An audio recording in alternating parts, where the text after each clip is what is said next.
అందరికీ నమస్కారం.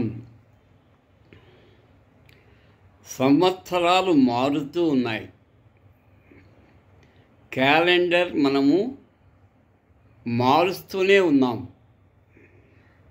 కానీ ఈ కలియుగంలో జీవన విధానంలో మాత్రం ఎలాంటి మార్పు అనేది లేదు కదా. అందుకు అనేక కారణాలు ఉన్నాయి. కృతయుగం, త్రేతాయుగం, ద్వాపరయుగం, మరి ఇప్పుడు నడుస్తున్నది కలియుగం.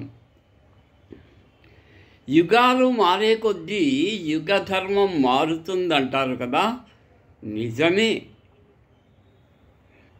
కృతయుగానికి త్రేతాయుగానికి ఎంతో తేడా. ధర్మం మారుతూ వస్తూ ఉంది.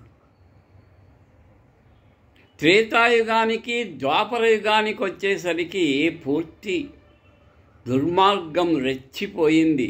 దుర్యోధనుని రూపాన ఆ కౌరవులు 100 కౌరవుల దుర్మార్గం అనేది తారాస్థాయికి చేరి సర్వనాశనం జరిగింది. కురుక్షేత్ర సంగ్రామంతో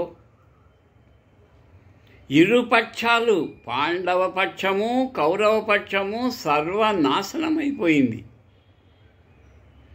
ఎంతోమంది యువకులు యుద్ధంలో ఇరుపక్షాల వారు మరణించారు. అది గమనించగలదు.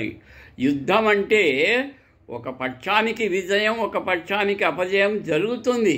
కానీ నష్టం అనేది ఇరుపక్షాల వారికి ఉంటుంది. చూడండి, ఈ కలియుగంలో హిరోషిమా నాగసాకి పైన బాంబు దాడి, అమెరికా బాంబు దాడితో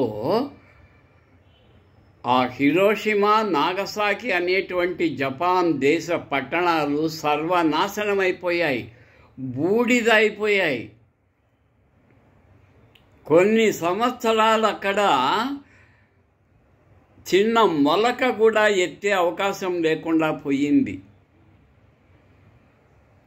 మరలా రష్యా ఉక్రెయిన్ యుద్ధం చూసాం కదా. ప్రత్యక్షంగా మనము టీవీలలో చూసాం కదా. ఆ రష్యా యొక్క యుద్ధోన్మాదంతో ఉక్రెయిన్ ఎలా విలవిలలాడిపోయిందో చూసాం కదా. మరి ఉక్రెయిన్ ఏమి వెనుకంజ వేసిందా? స్వతంత్రం అనేది ప్రతి దేశం యొక్క హక్కు. ఆ ఉక్రెయిన్ సైనికులు సైనిక బలం తక్కువే, అణుశక్తి తక్కువే అయినా ఆ వీరులు రష్యాతో సమానంగా యుద్ధం చేసి ఎదుర్కొనగలగడం అనేది చాలా గొప్ప విషయం కదా. రష్యా అతి పెద్ద దేశం, మిక్కిలి బలమైన దేశం. మరి అలా బలమైన దేశం చిన్న దేశాలను రక్షించాలి, కాపాడాలి. మరి ఏం జరిగిందో చూసాం కదా. ఇలా కలియుగం అనేటువంటిది అతి దారుణంగా మారిపోయింది. ధర్మం అనేది ఒంటి కాలి మీద నిలువలేక గడగడ వణుకుతూ ఉన్నది. ఈ కలి ప్రభావంతో ముందు ఇంకా ఈ మతోన్మాదం, యుద్ధోన్మాదం చెలరేగిపోవచ్చు. ఆ టెర్రరిజం వల్ల దేశాలు కొట్టుకుంటున్నాయి. ఇరుగు పొరుగు దేశాలు కొట్టుకొని చస్తున్నాయి.